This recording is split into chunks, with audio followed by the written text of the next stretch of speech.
ఒక ఊరిలో బంకబాబు అనే పిల్లవాడు ఉండేవాడు. అతని ఇల్లు ఊరికి దగ్గర్లో ఉండేది. ఒకరోజు బంకబాబు తన స్నేహితులతో అడవిలో ఆడటానికి వెళ్ళాడు. అడవి చివరలో ఒక పెద్ద చెట్టు ఉండేది. ఆ చెట్టు దగ్గరికి ఎవరూ రాలేరు, ఎందుకంటే అక్కడ భూతు ఉంటుందని అంటుంటారు. బంకబాబు మాత్రం ఆ చెట్టు దగ్గరికి వెళ్ళాలని నిర్ణయించుకున్నాడు.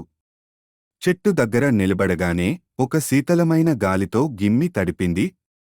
బంకబాబు ఎక్కడ వెళ్ళిపోతున్నావు అన్న అనేక భయంకరమైన గొంతులలో గళం వినిపించింది. బంకబాబు భయంతో పరుగెడుతూ తన స్నేహితులతో మళ్లీ కలిశాడు.